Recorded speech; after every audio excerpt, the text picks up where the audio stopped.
Come ride the little train that is rolling down the tracks to the junction. Forget about your cares, it is time to relax at the junction.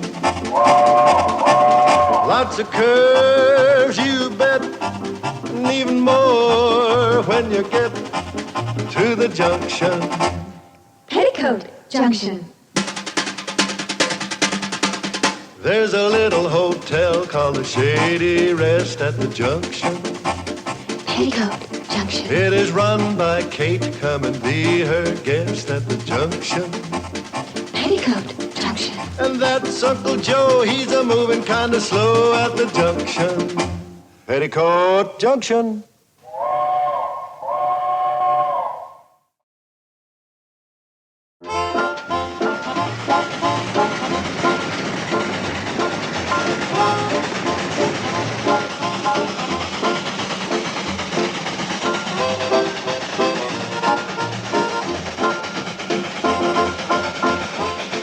Going pretty good now. Well, all the Cannonball asks for is a little wood. What time is it? Somewhere around 1 or 1:30. Not so sure since I had that 35-cent cleaning job at the Hooterville Watch Shop. Well, it don't matter. Nothing pressing till the afternoon school run. Why don't we pull on down to Morgan Creek and get in a little fishing, huh? I like to, Charlie, but I can't. Why? Well, I've been invited for tea by the widow, Sarah Lawrence. At 1 o'clock? Ain't that a little early for tea? I guess she just can't wait till 4 o'clock to see me. Well, if you've gone so high society that you'd rather drink tea than go fishing, I reckon that's up to you. I can't help it if I'm in demand. Lately, you sure been a hot item with the widows. I do seem to be entering a romantic period in my life. It's a good thing a body don't have to depend on you for permanent company. I got Joe and Kate and the girls. You can just fritter away your time any way you please. We're getting pretty close to Sarah Lawrence's place. Would you mind dropping me off? I wouldn't mind a bit.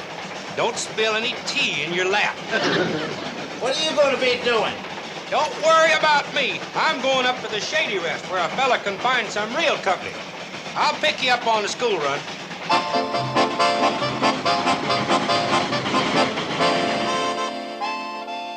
I invest in a few dollars in the building of beautiful Shady Rest Park. Joe, just the man I'm wanting to see. Well, if it's a loan you want, you're out of luck. I'm flat broke. It ain't that at all. I just came by Morgan Creek, and them trout is just a-begging to get caught. How's about you and me accommodating a few of them? Not today. I have to finish my speech for the Hooterville Chamber of Commerce. You're making a speech? What about? My speech is called Ways to Financial Success and Security Through Sound Investments. Can't you finish it tomorrow? Tomorrow's the day I have to give the speech. Sometimes I think Hooterville asks too much of me.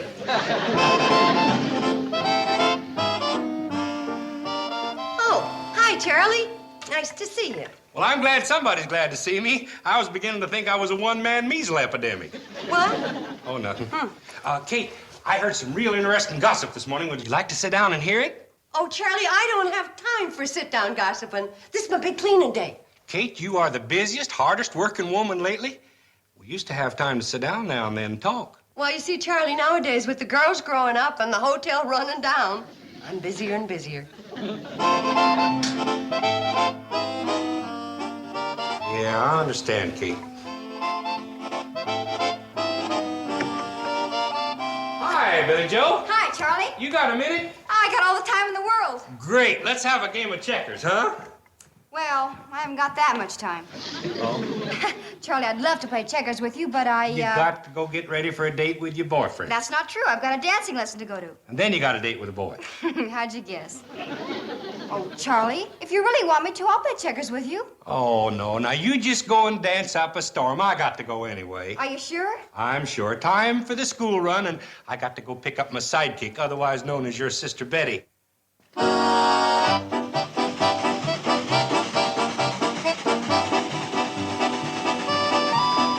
There's nothing I enjoy more than talking to you and running the Cannonball. Oh, it's nice when people have something in common. I feel the same way, Charlie. Why, you and the Cannonball are just about the two best friends I've got. I'm sure glad you feel that way. Say, would you like to blow the whistle? Why? We're way past Dead Man's Curve. There's no reason to blow it here. Go on, blow it anyway. Betty Jo, I got a great idea. What is it, Charlie? What do you say we give the old Cannonball a real going over today? Well, gee, Charlie, She's in a pitiful state of disrepair. Isn't she always? Well, sure, but right now she's at her disrepairiest. I think she's got some mud in her belly again. Oh, poor old Cannonball. I'll tell you what. When we get up to the Shady Rest, you get into some jeans, and we'll wash her out together.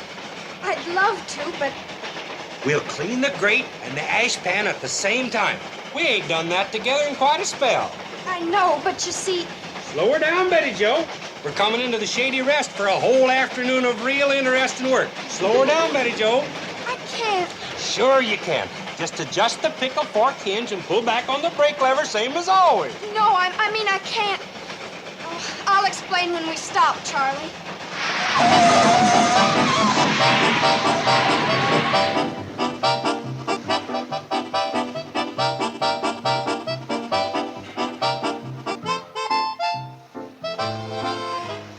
Come on, Betty Jo, let's you and me get to working on this little old Cannonball. Let's hop to it. Charlie, I've been Hey, look who's here. Hooterville's Hot Rod Romeo.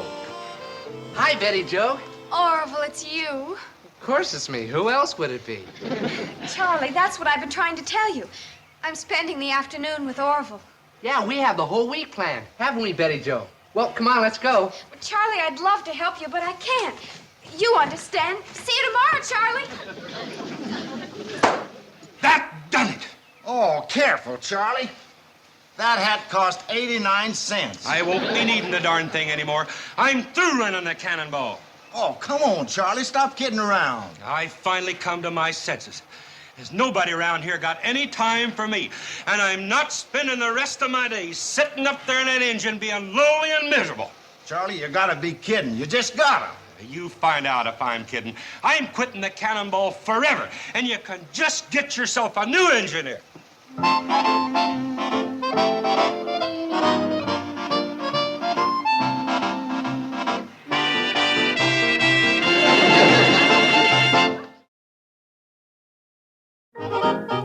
Charlie, I wouldn't try to talk you out of anything except what'd make you unhappy. I just know you wouldn't like it out there in the big city by yourself. Oh, the heck I wouldn't, with all them big fancy movie theaters and all them big league baseball games. Charlie, you've been hurt and you're trying to hit back. But the only one that's going to get hit is yourself. What do you mean? Well, this is your life. You need your old friends, and they need you. My old friends has been a-needing me like the walking pneumonia. They all think I'm old and useless. That's what they all think.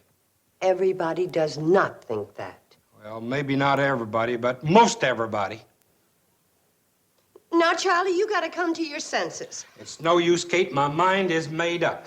I've arranged for my replacement, and as soon as I get him broke in, I'm off to Broadway. Broadway?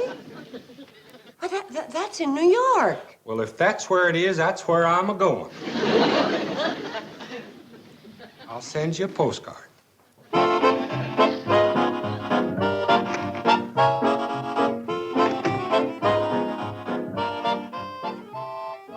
Did just what I thought you would. Blew it. It takes a man to talk to another man about a man's problems. What do you mean? I mean, it's time I stepped in with my reasoning and straightened Charlie out. Oh, Uncle Joe, please, when it comes to who should handle a delicate situation, experience has taught me which one of us it ought to be. Right. And you stay out of it and leave it to me. Charlie, how long has me and you been friends? Well, not counting the times we weren't talking after you'd cheated me in checkers, I'd say 40-odd years. Exactly. And you know I'm honest as the day is long. Sure, but let's not make this day long, okay?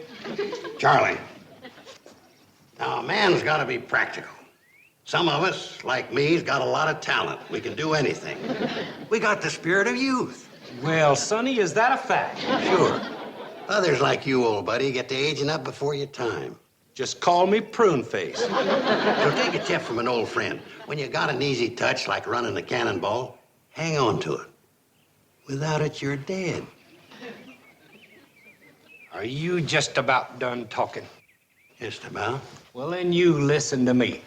I'm still young, strong, and useful, and I can get along any place in the world. France, China, Cincinnati, any place.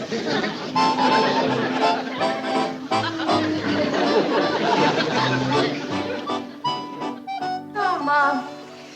Orville and I just had the most wonderful walk in the moonlight. Oh, was the moon out tonight? Of course it was, silly. It was big and round and bright.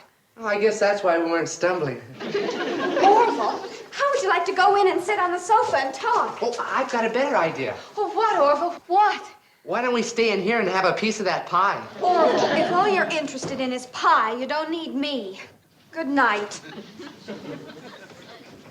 Wonder what's the matter with her? If you don't know, there's no way of telling you. Well, I guess I better be going.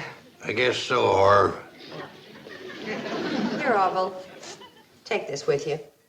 Eating pie in the moonlight is dynamite. Oh, thanks a lot. Well, good night, Mr. Carson, Mr. Bradley. Good night, Orville. you know that boy worries me. What?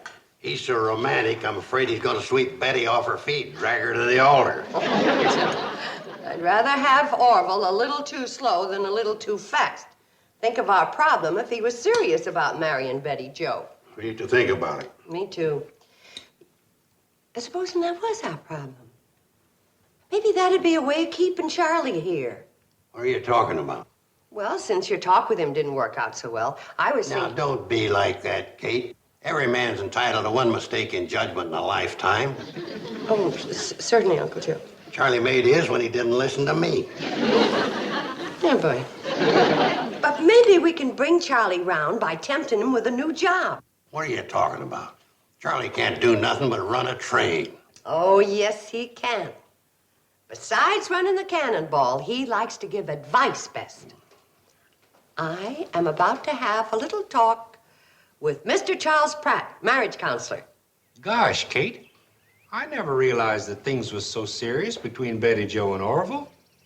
Charlie, I tell you, that boy's so all fired up, you don't know what he's apt to do next. That's right. Any day now, he's liable to drag my poor baby sister off to the justice of the peace. Gosh, Kate, I wish I could help you. Oh, you can help, Charlie. That's why I'm appealing to you. You know, you've been just like a father to Betty Jo. Well, you want me to talk to Betty Jo? Oh, no, she's too far gone. Our only hope is for you to convince Orville that he should think twice before rushing into this mad marriage. Well, Kate, I sure would love to help you, but I'm due to leave town soon. As a matter of fact, I'm picking up my replacement tomorrow. Well, Charlie, if you could talk to the boy before you left, I'd be real indebted to you. Okay. As a parting gesture to you, Kate, I'll do it. I haven't got much time, but I'll talk some sense into that boy's head. Oh, thank you, Charlie. Oh, my, it's nice to have someone to depend on in a time of need. Thanks, Charlie. Thanks so much. Oh, don't mention it. Goodbye, y'all. Bye, Charlie. Bye. I didn't think he'd swallow it. Orville's no more thinking of marrying Betty Jo than I'm thinking of marrying Floyd. You know it and I know it, but Charlie doesn't know it. And making up a little human problem for him to solve might be just the way of keeping him here.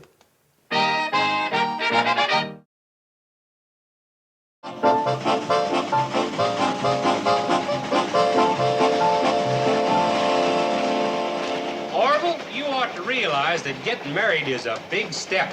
Well, I realize that. Yes, sir. The biggest step you'll ever take. Well, it's a big step, all right.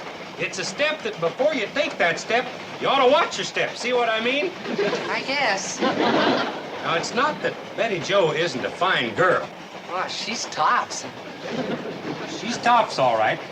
But Orville, she's a little young. Yeah, but she's bound to get older. She's gonna get older, and you're gonna get older, and both of you are gonna get a little older, and that's the time to do it.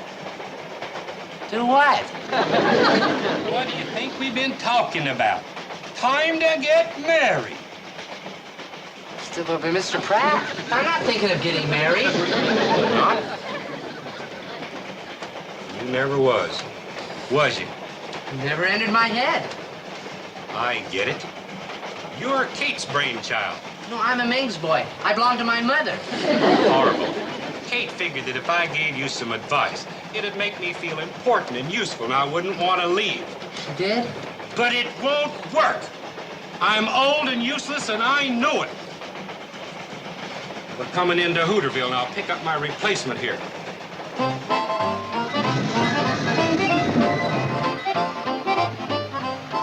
Mr. Pratt? Tuttle? Yes, sir. Well, when do you want to start breaking me in to replace you, sir? Sooner the better. Get aboard, son. Oh, thank you.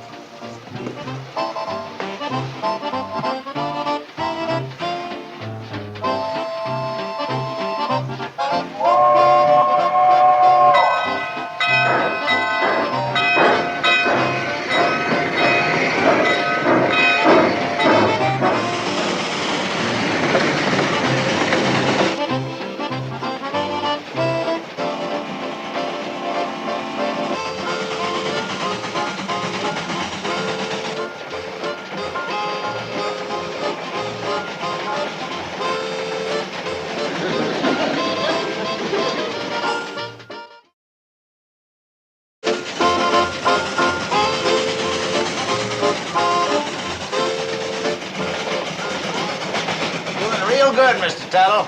That's right. You're soloing like a veteran engineer. Thanks. I wish you could see me running a top-rate engine. How old did you say this wagon is? Oh, 75 years. It's amazing. What is? It's amazing that it still holds together. She's old and rusty, but she's got tradition. Better blow the whistle, Mr. Tuttle. Why? There's no crossing. Charlie always blows it along here to remind Fred Ziffel it's time to feed his pigs. Now, look, I'm running the Cannonball now, and it's going to be run like a train, not an alarm clock. Start slowing down. There's no stop here. There is today. Maud Whipple is visiting her sister in Quint City, and Charlie told her we was going to stop and milk her cow. We're 33 minutes behind schedule, and you expect me to stop to milk a cow? Well, you better forget it, because we've got to pick up time. What for? You don't want Maud Whipple to come home and find her cow all swelled up, do you? Do you, Mr. Tuttle? Look, I don't know from cows.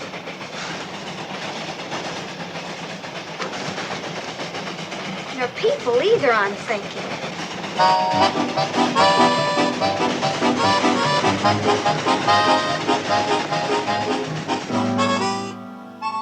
There he is, Orville. You can thank him for yourself. Oh, Mr. Pratt. Hi, Orville. What's up? Well, I just want to thank you for what you've done for me. You really helped straighten me out. Kate, you didn't have me fooled very long about Orville and Betty Jo getting married. Oh, of course not, Charlie, but that's not what he wants to talk to you about. Tell him, Orville. Well, sir, just hanging around you for a while has got me to thinking.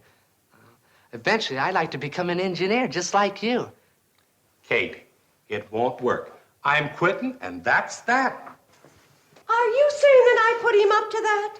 Oh, Kate, why don't you just mark it down as a nice try? Now, listen here, Charles P. Pratt. And I think I know what the P stands for. Pig-headed. It does not. It stands for Palmquist. That's an old family name. I don't care what it stands for, but I'm not going to stand for you belittling a boy who tried to pay you a sincere, honest compliment right from his heart. Now, just a darn second, Kate. Just a darn second yourself. You are walking out on people who love you and need you and depend on you. Well, if that's the case, I ain't had no evidence of it. Of course not. Folks around here don't go around telling each other they like each other or need each other. They just do, and that's that. Watch it, Kate. You get him riled up, he won't even send us a postcard from where he's going. I am just trying to stop Mr. Pratt from stomping on people's feelings before he leaves, especially this honest, sincere boy, and you stay out of this. Yeah, stay out of this. Go ahead, do what you like to us, but don't make us sorry we ever loved you. Mom, the whole valley's up in arms. It's terrible. What's the matter? Everything. Well, Fred Ziffel's pigs are starving. Maud Whipple's cow's been mooing its head off for a friendly pair of hands. Bruce and Treadwell's chickens have been doing a lot of cackling and no laying because the Cannonball keeps going by his farm so fast. Everyone in this valley's so confused they don't know what to do because the Cannonball's been keeping to schedule. And it's all your fault, Charlie. I'm warning you, everybody. Not even a postcard. You watch. Howdy, everybody. Howdy, Quitter. Oh, I mean Charlie. What's going on? What's all the noise? Nothing, Billy Joe. We're just giving Charlie a nice, friendly send-off. Hey, don't let it get to you, Charlie, old boy.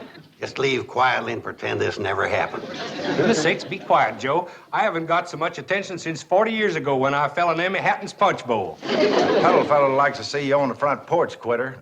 Charlie. Sorry, Charlie. Oh, it's okay, Floyd. I may not be as smart as some of these other furious people around here, but that ain't saying that I ain't furious, too. Well, thanks, Floyd. Best I go talk to Tuttle. Sure, Charlie, why don't you do that? He doesn't know you like we do. He might fall all over you.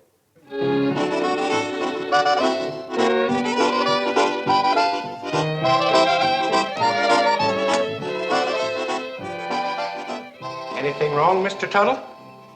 Oh, no. I always walk around carrying a brake handle. It's kind of a fun thing to do. Well, you shouldn't have taken the brake off. It's real troublesome to get it back on. It came off in my hand while I was trying to stop that train. A brake handle being kept in place by a pickle fork? Why, that's ridiculous. Sure is. They don't make pickle forks like they used to. Do you know what I'm going to do, old-timer? Quit. That what you gonna do? You are gonna quit, ain't you? No, not on your life. I'm going to stay right here, and I'm going to whip this railroad into shape. You are? I mean, you are? Bless you. Bless you. I knew that if I kept trying out replacements, I'd find at least one brave man left in railroading. Brave? What do you mean, Mr. Pratt? Outsiders don't understand men like you and me. To us, the spirit of railroading is everything in life, right? Well, I wouldn't quite say that. Some folks thinks it's a hardship on engineers to get up at all hours, be a farmhand, a midwife, a one-man fire department, heaven knows what else. We love it, don't we, Tuttle? You mean they expect engineers to do all of those things? Well, that's ridiculous. Why don't you just tell them to get lost? I ain't never said get lost to the wrong end of a shotgun, Tuttle, have you? Now you're kidding me, Mr. Pratt. People here have forced you to do work at shotgun point? Oh, they just load it with rock salt. A blast in the britches with that'll smart a little, but it sure does wake you up effective. Shotguns? Rock salt? And you think I'm going to want to stay here? Well, you've got to, Tuttle. Your railroading's only hope in these parts. Oh, no. Mine, too. Doctor gave me the news last week. I'm aging too fast. I'm heading for that big roundhouse in the sky. Oh, I had no idea, Mr. Pratt. I'm terribly sorry. Me, too. Come next month, I would have celebrated my 34th birthday. You're only 34 years old? Not quite.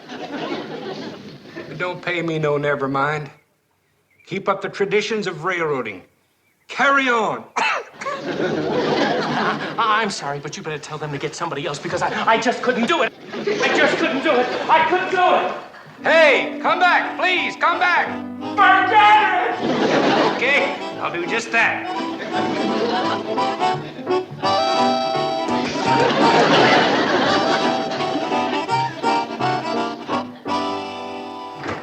How do you like that? That Tuttle fella just up and flat quit. He did? For no rhyme or reason. Say, Charlie, if you were to stay on, it sure would please the folks in this valley. You reckon? If you'll stay, Charlie, I'll give you any name in my widow book. Even Sarah Lawrence? No, anyone but Sarah Lawrence. I might even pretend to let you win at checkers. What do you say, Charlie? There's only one thing I can say.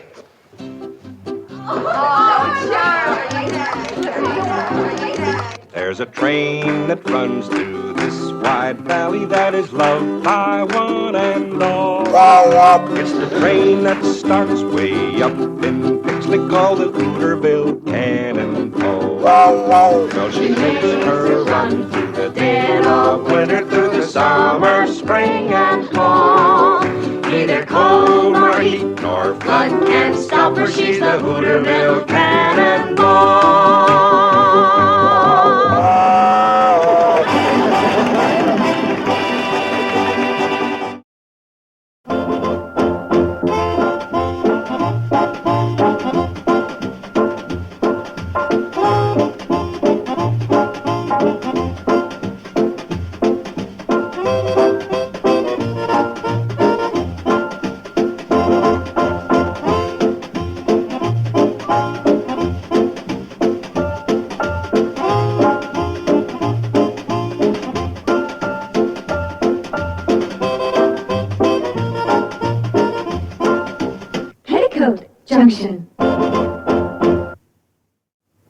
This has been a Filmways presentation.